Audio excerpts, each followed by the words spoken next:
जब संविधान बना तो संविधान में उनका कोई डिफिनेशन नहीं दिया गया। ऐतिहासिक और सामाजिक रूप से जो पिछड़ी हुई जातियां हैं उनको न्याय देने का ये तरीका है रिजर्वेशन। दैवीय रूप बताया गया कि जाति व्यवस्था को तो भगवान ने बनाया है, मनु स्मृति के नाम पर कि भगवान मनु ने बनाया है।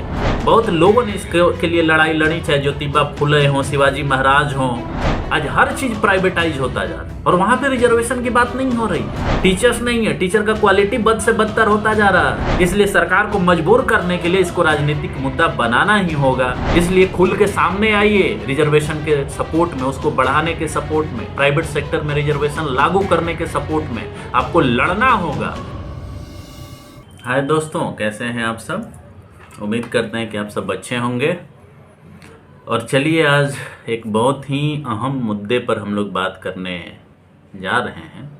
ये समझने जा रहे हैं कि इस देश में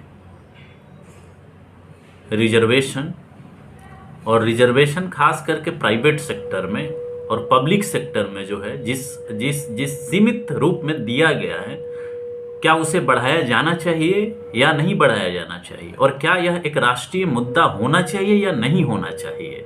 आज भी इस देश में कितने लोग इस मुद्दे पर बचते हैं बात करने से। वो नहीं चाहते कि इस पर कोई डिस्कशन हो, डिबेट हो। इस देश में तो ये परिस्थिति है कि लोगों के मन में जाति के नाम पर, धर्म के नाम पर एक ऐसा डर फैला दिया गया है, उनके दिमाग में बैठा दिया गया है कि आप अगर किसी पार्टिकुलर जाति में जन्मे हैं, जन्म लिए हैं, तो आप जन्मजात ही इन्फीरियर हैं, पिछड़े हैं, आपकी बुद्धि पिछड़ी है, आपके अंदर गुणवत्ता नहीं है, मेरिट नहीं है। ये भगवान ने तय किया है, इसका दैवीय रूप दिखाया गया है, दैवीय रूप बताया गया है कि जाति व्यवस्था को तो भगवान ने बनाया है। तो फिर भगवान को ये भी श्रेय लेना चाहिए या दोष लेना चाहिए कि आज जितनी जातियां हैं, 6000 से ऊपर जातियां हैं, 1 लाख से ऊपर उप जातियां हैं, SC ST में कितनी जातियां हैं, ST में कितनी जातियां हैं, उन सब का श्रेय भगवान को दे दीजिए। ये भगवान ने बनाया है। ये थ्योरी, ये हाइपोथेसिस ही खोखला हाइपोथेसिस है। ये बात समझने का प्रयास करिए कि जाति के आधार पर आपके अंदर जो ये इन्फीरियरिटी डाला गया है ना, ये इन्फीरियरिटी इसीलिए डाला गया, भगवान को इसीलिए इसका दैवीकरण किया गया है, इसको डिवाइन बनाया गया है ताकि सवाल उठाना बंद कर दे। ये बात ध्यान दीजिए कि जो यथा स्थिति बनाए रखना चाहता है इस समाज में, जो सामाजिक समरसता के नाम पर, वो हमेशा कोशिश करता है कि धर्म का आड़ लेकर के जो उसका एक अधिकार है समाज के संसाधनों पर, उसको वो बनाए रखे। और ये टूटेगा कैसे? सवाल करने से। आप ये जानते हैं कि साइंस और टेक्नोलॉजी का जमाना है। सामाजिक व्यवस्था किसी भगवान ने नहीं बनाया है, सांस्कृतिक व्यवस्था किसी भगवान ने नहीं बनाया है। ये उन लोगों ने बनाया है जो शुरू से समाज पर समाज पर राज कर रहे थे, जिनका संसाधनों पर कब्जा रहा है। वो अपने हिसाब से समाज के रीति रिवाजों को बनाया उन्होंने, उसका नाम दिया भगवान के नाम पर, ताकि उस पर कोई सवाल ना उठाए। ये दैवीकरण का जो सिद्धांत है, वो सिद्धांत पूरी तरह से इसी पर आधारित है। और आज एक और नया टर्म है संस्कृताइजेशन, संस्कृतिकरण। आज इस तरह से इस चीज को किया जाता है सांस्कृतिक रूप से, जिसमें आप खुद ही नहीं समझ पाते। आपको ये लगता है कि सामाजिक रिकॉग्निशन के लिए हम किसी धर्म के रिचुअल्स को एक्सेप्ट कर रहे हैं तो हमारा रिकॉग्निशन बढ़ेगा, और आप धीरे धीरे उस रीति रिवाजों को ही, जो आपको गुलाम मानसिकता का बनाता है, उस पर सवाल उठाना बंद कर देते हैं। समझ रहे हैं इस बात को? और ये सदियों से किया जा रहा है, सदियों से धर्म के नाम पर, मनु स्मृति के नाम पर कि भगवान मनु ने बनाया है, उसका दैवीय रूप इसीलिए दिया गया ताकि आप उस पर सवाल न उठाएं। भगवान को एक ऐसा रूप दिया गया जिससे कि आप डरने लगें। कर्म का सिद्धांत उसी का उदाहरण है कि जो कर्म करोगे वही फल पाओगे। ऐसा कोई कंसेप्ट एग्जिस्ट नहीं करता है। लेकिन आपको मानसिक रूप से गुलाम बनाने के लिए ये बात बार बार आपको दोहराया जाता है कि जो कर्म करोगे वो वही फल पाओगे। आप इतिहास उठा करके देख लीजिए कि जो सबसे मेहनत करने वाला वर्ग होता है वो कभी भी अमीर नहीं बन पाता। उसको ये शिक्षा दी जाती है कि जो अमीर हैं वो भी खुश नहीं हैं। इसका मतलब तुम जो स्थिति बनाए रखे हो ना, उसी स्थिति में पड़े रहो। ये तुम्हारे कर्मों का नतीजा है। आप इस साजिश को समझिए, इस राजनीति को समझिए आप। और इसी चीज को रिकॉग्नाइज करते हुए संविधान निर्माताओं ने लड़ाई लड़ी। बहुत लोगों ने इसके लिए लड़ाई लड़ी, चाहे ज्योतिबा फुले हों, शिवाजी महाराज हों, डॉक्टर भीमराव अंबेडकर हों, ज्योतिबा फुले हों, ईबी रामास्वामी पेरियार हों, बिहार में बाबू जगदेव प्रसाद हों, यूपी में ललई सिंह पेरियार हों, रामस्वरूप वर्मा हो, असंख्य नाम हैं जिन्होंने इस धारणा को चुनौती दिया। जो जाति व्यवस्था है, जो हायरार्किकल जाति व्यवस्था है, उसको चैलेंज किया कि किस तरह से कुछ लोगों ने इस वर्ण व्यवस्था को जाति व्यवस्था में बदला, और उससे बदल करके उन लोगों ने, कुछ जातियों ने समाज के पूरे संसाधनों पर एक अधिकार बना लिया और उसका नाम दिया कि ये देवताओं ने ऐसा बनाया है, वेदों में ऐसा लिखा गया है, उपनिषदों में ऐसा लिखा गया है। आप द्रोणाचार्य और एकलव्य की बात जानते हैं, आप शंबुक और राम की बात जानते हैं। ये लड़ाइयाँ ऐतिहासिक रही है, हक की लड़ाइयाँ, और किस तरह से धोखे से उन वर्गों को, उन जातियों को, उन समुदायों को वंचित रखा गया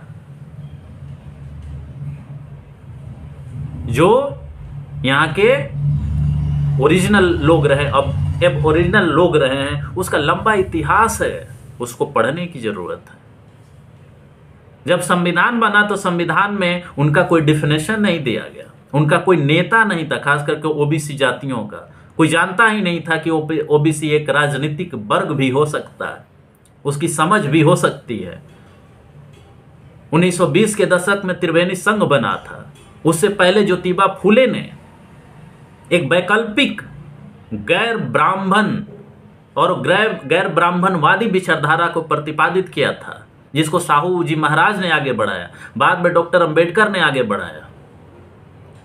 और वो गैर ब्राह्मणवादी व्यवस्था जो थी वो ये बात कहती थी कि यहाँ पर आर्य जो थे वो आक्रांता थे, वो इन्वेडर थे, आक्रमणकारी थे, और जो यहाँ के ओरिजिनल लोग थे वो यहाँ के ओरिजिनल शासक रहे हैं।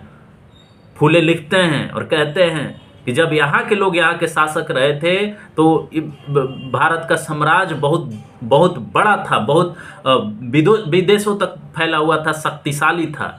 भारत गुलाम बनना तब शुरू हुआ जब यहाँ के शासक, जो बाहर के आक्रमणकारी ब्राह्मण और ब्राह्मणवादी थे, जब वो बने तब ये गुलाम होना शुरू हुआ। और आज वही कहते हैं कि हम यहाँ के शासक हैं। उन लोगों ने किस तरह से यहाँ के जो ओरिजिनल लोग थे उनको गुलाम बनाया, किस तरह से उनका शोषण किया, इसको जानने के लिए आप अंबेडकर को पढ़िए, एनाइलेशन ऑफ कास्ट पढ़िए, हु आर द शूद्राज पढ़िए, गुलामगिरी पढ़िए। असंख्य आपके पास लिटरेचर है ये जानने के लिए। और उसी को रिड्रेस करने के लिए भारत के संविधान में अनुच्छेद 15 और 16 में आरक्षण की व्यवस्था की बात की गई है, क्योंकि वो ऐतिहासिक रूप से, सामाजिक रूप से, सांस्कृतिक रूप से, शैक्षणिक रूप से उन्हें जानबूझकर पीछे रखा गया, उनको आगे नहीं बढ़ने दिया गया, उनके सवाल को कभी सवाल बनने नहीं दिया गया, उनके मुद्दे को कभी मुद्दा नहीं बनने दिया गया। और इसलिए दोस्तों, आज रिजर्वेशन का सवाल जो है वो एक राजनीतिक मुद्दा होना चाहिए। संविधान का सवाल एक राजनीतिक मुद्दा होना चाहिए। वो 18वीं लोकसभा में बनता दिख रहा है। आज जो रिजर्वेशन का सवाल है वो सवाल केवल इतना नहीं है कि रिजर्वेशन कंटिन्यू होना चाहिए, कि ये अब खत्म करना चाहिए। खत्म करने की तो बात ही मत करिए। केवल रिजर्वेशन ही है जो सामाजिक और शैक्षणिक रूप से जो पिछड़ी हुई जातियां हैं, ये पॉवर्टी मिटाने का कोई तरीका नहीं है। जो ऐतिहासिक और सामाजिक रूप से जो पिछड़ी हुई जातियां हैं, उनको न्याय देने का ये तरीका है रिजर्वेशन। और इसकी लड़ाई लड़नी होगी। इस देश में जो एक अधिकार है कुछ जातियों का, चाहे वो ग्रेड ए सर्विस हो, ग्रेड बी सर्विस हो, सी हो, डी हो, चाहे बाकी संसाधनों पर, वो तभी दूर हो सकता है क्योंकि आज के 77 साल के इतिहास में, जब देश से आजाद हुआ या गणतंत्र हुआ, तब से आप देख लें तो अगर आप ये उम्मीद करते हैं कि यहाँ की जो जातियां एकाधिकार बनाई हुई हैं वो आपको न्याय देंगी, तो आप ये दिमाग से निकाल दीजिए।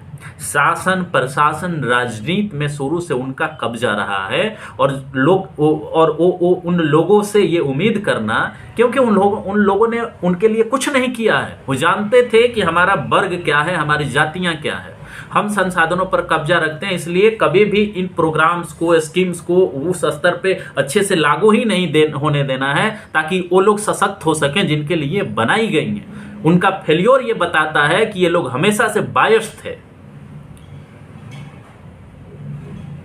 ये लोग अगर सत्ता में रहेंगे, संसाधनों पर इनका कब्जा रहेगा, तो कभी भी आपको न्याय नहीं मिल सकता, सामाजिक न्याय नहीं मिल सकता। ये 70 साल का इतिहास बताता है कि उनके रहते आपको न्याय नहीं मिल सकता। और आप देख लीजिए ना कि जिन संस्थानों में ये एक अधिकार बनाए रखे हैं, वहां पे आपका जब अपॉइंटमेंट होता है तो कैसे होता है, होता भी है कि नहीं होता है। यूनिवर्सिटीज का पूरा उदाहरण आपके पास पड़ा हुआ है। जहां भी ओबीसी एससी एसटी का वैकेंसी आ रहा है, वहां पर एनएफएस डिक्लेयर कर दिया जा रहा है। आपके सेंट्रल यूनिवर्सिटी में एक भी ओबीसी का व्यक्ति नहीं मिलता है जो वाइस चांसलर बन सके। सारे यूनिवर्सिटी में जो बने हुए वाइस चांसलर है वो किसी सामाजिक संगठन, सांस्कृतिक, सो कॉल्ड सामाजिक सांस्कृतिक संगठन से आते हैं और वो कहते हैं कि मेरिट है। आप समझ रहे हैं इस बात को? ये जो परिस्थिति बनी हुई है, इस परिस्थिति से लड़ने का कौन सा उपाय है? क्या आप उनसे भीख मांगेंगे? भीख मांगने से क्या मिला? ये कहने से क्या मिला कि आपका कब्जा है, आप ही पूरे संसाधनों पर कब्जा बनाए रखे हैं, हमें दे दीजिए, हमें दे दीजिए। वो देने वाला नहीं है वर्ग, आपका हक मारने वाला वो वर्ग है। और उस हक मारने वाले वर्ग को अगर हटाना है तो आपको राजनीतिक रूप से इसे मुद्दा बनाना पड़ेगा, इसका राजनीतिकरण करना पड़ेगा। आरक्षण के मुद्दे का राजनीतिकरण, इसे बढ़ाने का राजनीतिकरण, इसके साथ साथ कास्ट सेंसस का मुद्दा जुड़ा हुआ है। कास्ट सेंसस को आपको राजनीतिकरण करना होगा। इसका जो लोग सजेस्ट कर रहे हैं उनका बढ़िया से ख्याल रखिए, आप लिखिए उनके खिलाफ कि कैसे नहीं राजनीतिकरण करने की जरूरत है। साथ ही साथ दोस्तों, ये बात आपको समझना होगा कि पब्लिक सेक्टर में मात्र 2% जॉब बची हुई है। 1991 के बाद संसाधनों पर आपके 50% संसाधनों पर केवल 10% लोगों का कब्जा होता जा रहा है, एकाधिकार बढ़ता जा रहा है। जो गरीब हैं, जो पिछड़े हैं, जो दलित हैं, जो उनके पास शेयर था संसाधनों का, वो घटता जा रहा है। आप समझिए इस बात को। पब्लिक सेक्टर पूरी तरह से कंट्रेक्चुअलाइजेशन में बदलता जा रहा है, प्राइवेटाइज होते जा रहा है। प्राइवेटाइजेशन में प्राइवेट सेक्टर में कोई भी रिजर्वेशन नहीं लागू होता है। जो कंट्रैक्ट पर सारे डिपार्टमेंट जो काम करे, कंट्रेक्चुअलाइजेशन ऑफ स्टेट होता जा रहा है। सारी चीजें कंट्रैक्ट पर, और कंट्रैक्ट में रिजर्वेशन लागू नहीं होता है। आप समझ रहे हैं इस बात को? मात्र 2% में ना आपको 27%, मान लीजिए 49 पॉइंट समथिंग % आपको रिजर्वेशन मिल रहा है, लेकिन 98% जो एक्टिविटी है, इकोनॉमिक एक्टिविटीज है, वो प्राइवेट सेक्टर में है। और प्राइवेट सेक्टर में कोई रिजर्वेशन नहीं है। आप जानते हैं कि सरकार कितना प्राइवेट सेक्टर को प्रॉफिट पहुंचाती है, टैक्स कट के माध्यम से, बहुत सारे हेल्प कर करके, बैंक के माध्यम से, लोन दे करके, बेल आउट पैकेज दे करके, ऑस्टेरिटी मेजर एडॉप्ट करके। और ये सारे लोग जो बिजनेस कर रहे हैं, बिजनेस से इतने पैसे कमा रहे हैं प्राइवेट सेक्टर में, उसमें सबको हेल्प करती है भारत की सरकार, राज्य की सरकारें, लेकिन वहां रिजर्वेशन नहीं है। कैसा सामाजिक न्याय होगा भाई? कैसा मुकम्मल सामाजिक न्याय होगा जब केवल 2% पब्लिक सेक्टर में, मात्र 2% पूरे एम्प्लॉयमेंट का वो जनरेट करता है, उसमें केवल आप रिजर्वेशन मांग रहे हैं? सर, उसे आगे बढ़ने की जरूरत है। अगर प्राइवेट सेक्टर में आरक्षण नहीं लागू होगा, आप उसका डिमांड अगर नहीं करेंगे, उसका राजनीतिकरण नहीं करेंगे, पॉलिटिसाइजेशन नहीं करेंगे, तो आप न्याय नहीं मांग रहे हैं। आपका न्याय बहुत सीमित है और केवल 2% रोजगार पर आप केवल ये डिमांड कर रहे हैं। मतलब ये अजीब बात है कि इस देश में प्राइवेटाइजेशन लगातार बढ़ रहा है। ये बात ध्यान दीजिए कि जो सरकारें हैं वो कितनी चालू हैं, वो किनके लिए काम कर रही हैं, ये भी समझने की जरूरत है। और इसीलिए मैं बोल रहा हूं कि रिजर्वेशन जो है, रिजर्वेशन बढ़ाने की बात, जो 27% ओबीसी का आरक्षण है और 22% जो उनकी SC ST का आरक्षण है, उसे बढ़ाने की क्यों जरूरत है? उसको पब्लिक सेक्टर में बढ़ाने की जरूरत है क्योंकि उनकी जनसंख्या बहुत बढ़ चुकी है। 1931 में ही जो जातियों की गणना हुई थी ओबीसी की, उनकी संख्या बढ़ चुकी है। उनको बढ़ाने की जरूरत है, इसे समानुपातिक करने की जरूरत है।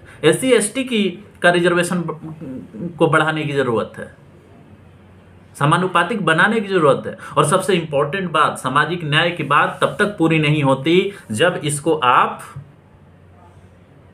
प्राइवेट सेक्टर में लागू नहीं करते। आज हर चीज प्राइवेटाइज होता जा रहा है और वहां पे रिजर्वेशन की बात नहीं हो रही है, वहां पे रिजर्वेशन देने की बात नहीं हो रही है। ये आपको समझना होगा कि आपके बच्चे अंबानी के बेटे से compete नहीं कर सकते, कन्वेंट में पढ़ने वाले बच्चे से compete नहीं कर सकते, फॉरेन में पढ़ने वाले उन ब्यूरोक्रेट और जो राजनेता हैं उनसे compete नहीं कर सकते। कैसे वो घुसेंगे उस क्षेत्रों में? या वहां भी जाकर के केवल आप उनसे वही काम कराना चाहते हैं ग्रेड 3rd और 4th का। समझिए इस बात को। सामाजिक न्याय केवल भारत में जो सार्वजनिक क्षेत्र है वहीं के आरक्षण से नहीं जुड़ा हुआ है। सामाजिक न्याय का कंसेप्ट बहुत बड़ा है। सामाजिक न्याय का कंसेप्ट केवल आरक्षण का कंसेप्ट नहीं है। सामाजिक न्याय का कंसेप्ट राजनीतिक न्याय, सामाजिक न्याय, आर्थिक न्याय, सांस्कृतिक न्याय, धार्मिक न्याय, इन सभी चीजों को शामिल करता है। आप समझिए दोस्तों, प्राइवेट सेक्टर में भी AI टेक्नोलॉजी आने से रोजगार घटने लगे हैं। रोजगार की क्राइसिस है। बड़ी संख्या में लोग यूनिवर्सिटीज और कॉलेजेज में एडमिशन ले रहे हैं। एडुकेशन के प्रति लोगों का झुकाव बढ़ा है, लेकिन सरकारें अक्षम हैं रोजगार प्रोवाइड कराने में। उनको रोजगार नहीं मिल पा रहा है। जो रोजगार मिल भी पा रहा है तो उन्हीं लोगों को केवल मिल पा रहा है जो अपने बच्चों को बहुत बहुत बहुत खर्चा करके शिक्षा दे रहे हैं, फॉरेन में पढ़ा रहे हैं। उन्हीं को केवल रोजगार मिल पा रहा है। सरकार शिक्षा के क्षेत्र में पूरी तरह से फेल हो चुकी है, रोजगार के क्षेत्र में फेल हो चुकी है। और आप देखिए उल्टा लैटरल एंट्री का खेल। आपकी शिक्षा व्यवस्था फेल है, शिक्षा पर आपका बजट घटते जा रहा है, स्कूलों की दुर्दशा बनी हुई है, स्किलिंग की कोई व्यवस्था नहीं है, टीचर्स नहीं है, टीचर का क्वालिटी बद से बदतर होता जा रहा है, टीचर्स का वैकेंसी ऐसे ही खुला पड़ा हुआ है, भरा नहीं जा रहा है। और लैटरल एंट्री के माध्यम से किनको आप शामिल कर रहे हैं, किस नाम पे? कि उनके पास एक्सपर्टीज है। तो भाई जो आपके देश में जो शिक्षा की व्यवस्था इतनी बद से बदतर होती जा रही है, उस पर कौन ध्यान देगा? कौन इसके लिए रिस्पॉन्सिबल है? ये सारी एक्टिविटीज आप समझिए इस बात को कि सामाजिक न्याय के सिद्धांत के खिलाफ है। ये सामाजिक न्याय का जो सिद्धांत है आपके संविधान में, आपके प्रियम्बल में या आपके संविधान के दूसरे अनुच्छेदों में, उसके सरासर खिलाफ है। जानबूझ करके सरकारें पूरे सिस्टम को प्राइवेटाइज कर रही हैं ताकि उनको आरक्षण न देना पड़े, ताकि उनका कब्जा बना रह सके, जो शुरू से ही सामाजिक और आर्थिक रूप से मजबूत हैं, जिनका सामाजिक और आर्थिक एकाधिकार बना हुआ है, उसी एकाधिकार को बनाए रखने की कोशिश है। ये कैसे टूटेगा इसे समझने की जरूरत है। ये कैसे बदलेगा इसे समझने की जरूरत है। और ये तभी बदलेगा जब आरक्षण का मुद्दा एक राजनीतिक मुद्दा बनेगा, मास मोबिलाइजेशन होगा। निश्चित तौर पर इसमें भी ये बात आएंगी कि जो रिजर्वेशन के समर्थक हैं उनमें भी कुछ जातियां हैं जो बाकी जातियों के आगे बढ़ने को रोकती हैं। इस राजनीति के नाम पर वो अपना एक अधिकार बनाती हैं, स्थापित करती हैं। जैसे बिहार और यूपी में ये आरोप लगता है कि जो मंडल की पॉलिटिक्स थी, आरक्षण की पॉलिटिक्स थी, उसमें सबसे ज़्यादा दो ही जातियां बेनिफिट उठाई, यादव और कुर्मी। इसे भी एड्रेस करने की ज़रूरत है।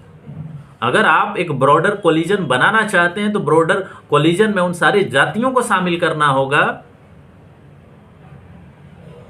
जो तथाकथित पिछड़े और दलित हैं।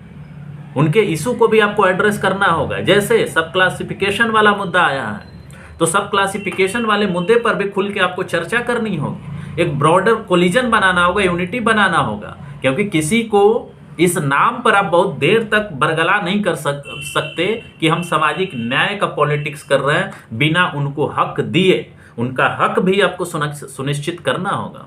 जब तक उनका हक आप सुरक्षित नहीं करते, एक ब्रॉडर यूनिटी नहीं बनेगा। और ऐसा नहीं है कि ऐसा संभव नहीं है।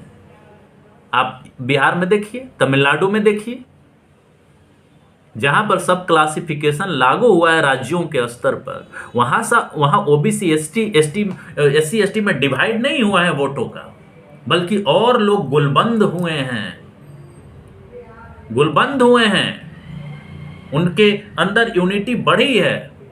उनकी जब संख्या जैसे जैसे धीरे धीरे बढ़ेगी तो अपने समाज, अपने जो अपना समुदाय है उसके प्रति वो अवेयर होंगे। ये वो जानते हैं, इसको एड्रेस करना होगा एक ब्रॉडर यूनिटी के लिए। सामाजिक न्याय के आंदोलन में भी किसी एक जाति का अगर दबदबा हो तो ये उसके लिए भी खतरनाक है। अबव ऑल आपको एक ब्रॉडर कोलिजन बनाना होगा सामाजिक न्याय के लिए, रिजर्वेशन के लिए। अहम मुद्दा है सामाजिक न्याय के आंदोलन में रिजर्वेशन, आरक्षण। और ये आरक्षण केवल पब्लिक सेक्टर में सीमित नहीं होना चाहिए। आज का पूरा डिबेट और डिस्कशन केवल इस बात पर सीमित है कि पब्लिक सेक्टर में आरक्षण तो है, कितने अपॉइंटमेंट्स हो रहे हैं, कितना सीट एनएफएस घोषित किया जा रहा है, कितना सीट लेटरल एंट्री के माध्यम से भरा जा रहा है, कितना सीट कंट्रेक्चुअलाइजेशन के नाम पर भरा जा रहा है। आज यूनिवर्सिटीज में देख लीजिए, गेस्ट फैकल्टी का कंसेप्ट ला दिया गया है। क्या है गेस्ट फैकल्टी का कंसेप्ट? कंट्रेक्चुअलाइजेशन ही है ना। और इस कंट्रेक्चुअलाइजेशन से क्या हो रहा है? सस्ता लेबर मिल रहा है, सस्ता मजदूर यूनिवर्सिटीज को मिल रहा है। आलम यह है कि किसी स्टेट में 12,000 गेस्ट फैकल्टी को मिल रहा है। और यूजीसी ने रूल बना रखा है कि कम से कम अप टू 50,000 उनको मिलना चाहिए। उनको लेक्चर नहीं दिया जाता, उनको एक बंधुआ मजदूर की तरह सब काम कराया जाता है, जबकि काम उनका केवल ये है कि पर आवर वो लेक्चर दें और उनका उससे पैसा मिले। सब काम कराया जाता है बिना रिम्यूनरेशन के।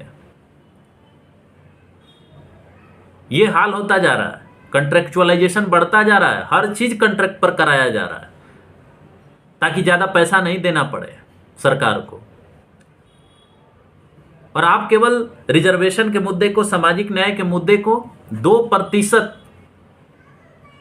जो एम्प्लॉयमेंट सार्वजनिक क्षेत्र में दिया जा रहा है उस पर आप फोकस करके रखें, और वो भी नहीं भरा जा रहा है। सबसे बड़ी आप देखिए त्रासदी देखिए कि उसको भी जो लोग संस्थाओं में बैठे हैं, प्रशासन में बैठे हैं, वो लोग बैठे हैं जो इस सामाजिक न्याय और आरक्षण के विरोधी हैं। वो नहीं चाहते आरक्षण लागू हो, वो उसको डी रिजर्व कर रहे हैं एनएफएस के द्वारा, नॉट फाउंड सुटेबल के द्वारा, और वो जनरल कर करके उनको शामिल कर रहे हैं जो उनके वर्गीय चरित्र के लोग हैं, उनके वर्ग के लोग हैं, जातियों के लोग हैं। ये धड़ल्ले से हो रहा है आपके देश में, और इस पर कोई बड़ा मूवमेंट, एक राजनीतिक मूवमेंट नहीं शुरू हो रहा है। आपको इसे वोट का मुद्दा बनाना होगा, इसका राजनीतिकरण करना होगा। जब तक इसका राजनीतिकरण नहीं होगा तब तक इस मुद्दे पर कोई मुकम्मल डिसीजन सरकार की तरफ से नहीं आएगा, क्योंकि सरकार निजी क्षेत्र को बढ़ावा दे रही है। ध्यान दीजिए, निजी क्षेत्र के पक्ष में है वो। हर चीज को निजी कर देना उसके लिए जरूरी है, वो इसके पक्ष में है। और जो क्षेत्र बचे हुए हैं सार्वजनिक में, उसको धीरे धीरे धीरे वो निजी क्षेत्रों को बेच रही है। कितना बचेगा सामाजिक न्याय का स्कोप, आरक्षण का स्कोप? नीतियों में परिवर्तन के लिए आपको लड़ाई लड़ना होगा। नीतियों में परिवर्तन का मतलब ये हुआ कि जो चीजें डीनेशनलाइज की गई हैं, निजी की गई हैं, प्राइवेटाइज की जा रही हैं, उस पर रोक लगाना होगा। उसके नीतिगत फैसलों में परिवर्तन आपको करना होगा। और इसके लिए जब तक आप इसको राजनीतिक मुद्दा नहीं बनाएंगे, तब तक ये संभव नहीं है। इसलिए दोस्तों, पब्लिक सेक्टर में भी रिजर्वेशन को बढ़वाने का लड़ाई लड़ना होगा और प्राइवेट सेक्टर में भी रिजर्वेशन को लागू करने की लड़ाई आपको लड़नी होगी। इसको राजनीतिक वोट बैंक का मुद्दा बनाना होगा। राजनीति जब आए तो आपको मजबूर करना होगा, आपको खुल के लिखना होगा, बोलना होगा। जड़ता खत्म करिए। जब तक जड़ता नहीं खत्म करिएगा, तब तक परिवर्तन नहीं होगा। तलवार आप पर भी लटकी हुई है। कितना दिन चुप रहिएगा आप? एक जनरेशन चुप रहिएगा, दूसरा जनरेशन कहां जाएगा आपका? इसलिए खुल के सामने आइए रिजर्वेशन के सपोर्ट में, उसको बढ़ाने के सपोर्ट में, प्राइवेट सेक्टर में रिजर्वेशन लागू करने के सपोर्ट में आपको लड़ना होगा। नहीं तो जो आपकी विरोधी शक्तियां हैं वो पूरी तरह से लगी हुई हैं कि पूरा नीतिगत फैसला निजी क्षेत्र के फेवर में लिया जाए, क्योंकि निजी क्षेत्र में आरक्षण की कोई बात नहीं है। कोई आरक्षण लागू करने, सामाजिक न्याय, आर्थिक न्याय, संविधान में दिए हुए न्याय की कोई बात ही नहीं है निजी सेक्टर में ना। सरकार उनके फेवर में है। सार्वजनिक क्षेत्र की जितनी एम्प्लॉयमेंट अपॉर्चुनिटी है वो उसको खत्म किया जा रहा है। संविधान के सर्वोच्चता के बावजूद भी न्याय सुनिश्चित नहीं हो पा रहा है। ये एक लंबी लड़ाई है और इस लड़ाई को हमें लड़ना होगा, इसका राजनीतिकरण करना होगा। राजनीति से कुछ भी अलग नहीं है। ये सरकार ही तय करेगी कि रिजर्वेशन बढ़ेगा या घटेगा, कोई प्राइवेट कंपनी नहीं, टाटा बिरला नहीं करेंगे दोस्तों। इसलिए सरकार को मजबूर करने के लिए इसको राजनीतिक मुद्दा बनाना ही होगा। और नहीं अगर बनाते हैं, नहीं रिजर्वेशन को एड्रेस करते हैं, उसका राजनीतिकरण करते हैं, इसको राजनीतिक मुद्दा अगर नहीं बनाते हैं, तो आने वाला जनरेशन पढ़ लिख कर भी जो स्थिति है उसमें रोजगार उसको नहीं मिल पाएगा। ये सामाजिक न्याय का एक हिस्सा है। सामाजिक न्याय केवल आरक्षण तक सीमित नहीं है। सामाजिक न्याय आज भी लड़ी जानी है, सामाजिक स्तर पर, शैक्षणिक स्तर पर, बहुत सारे स्तरों पर। लेकिन आरक्षण एक ऐसा मुद्दा है जो सीधे सीधे इस सामाजिक लड़ाई को राज्य के सामने प्रस्तुत करता है, उसको काउंटर करता है कि हमें सामाजिक न्याय चाहिए। सामाजिक न्याय का मतलब सामाजिक प्रतिनिधित्व चाहिए, शैक्षणिक प्रतिनिधित्व चाहिए, सांस्कृतिक चाहिए, राजनीतिक तो बहुत हद तक आपका सुनिश्चित हो रहा है। लेकिन आज भी वैसे बहुत सारे एरियाज हैं जहां आप नगण्य हैं, आपके पास संसाधन ही नहीं है वो सब कर पाने का। और जिसके पास है उस एकाधिकार को और मजबूत कर रहा है राज्य के सहारे, सरकार के सहारे। ये जो कोलिजन है ना, ये जो गठबंधन है, कोलैबोरेशन है ना प्राइवेट सेक्टर और पब्लिक सेक्टर के बीच, इसे समझना होगा। इसके खिलाफ आपको एक नया सामाजिक गठजोड़ बनाना होगा, तब ये टूटेगा। और ये तब टूटेगा जब इस मुद्दे का राजनीतिकरण होगा, ये वोट बैंक का मुद्दा बनेगा, ये राजनीति का मुद्दा बनेगा, तब इस पर कानून बनेगा, नीतिगत फैसले होंगे। और जब तक नीतिगत स्तर पर आपका प्रभाव नहीं पड़ेगा, आप प्रभावित नहीं करेंगे नीतियों को, तब तक कोई बदलाव नहीं होने जा रहा। इस बात को समझिए। लेकिन पेसिमिस्टिक होने की जरूरत नहीं है, निराशावादी होने की जरूरत नहीं है। जो दबा कुचला है सदियों से, वो लड़ाई लड़के ही कुछ कर पाया है। और आज भी वो लड़ाई मुकम्मल करना होगा आपको। आज लोकतंत्र का जमाना है, वोट की ताकत है। उस वोट की ताकत को समझिए, अपने ओपिनियन को समझिए, लिखिए, बोलिए, यूनाइट करिए लोगों को। जो अम्बेडकर ने कहा था, लोगों को एजुकेट करिए, यूनाइट करिए, फाइट करिए, तब जाकर के कुछ मुकम्मल बदलाव होगा। और इसलिए रिजर्वेशन का राजनीतिकरण होना जरूरी है। आज सोशल मीडिया का ज़माना है, सोशल मीडिया सरकार को घुटने पर ला चुकी है। आप ये समझिए, आप लिखिए, खुल के लिखिए, बोलिए इसके खिलाफ, इस अन्याय के खिलाफ। और जब तक आप बोलिएगा नहीं तब तक कोई सुनने वाला नहीं है। लोकतंत्र आपको ये ताकत देखता है और इसी ताकत को देखते हुए हमने ये बात कहा है कि इसका राजनीतिकरण किया जाना चाहिए। आरक्षण प्राइवेट सेक्टर में, पब्लिक सेक्टर में इसका राजनीतिकरण होना चाहिए, इसे बढ़ना चाहिए और बढ़ाने के लिए हमें लड़ाई हर स्तर पर लड़ना है। तो इसी बातों के साथ दोस्तों, नमस्कार, धन्यवाद, जय हिंद, जय भारत।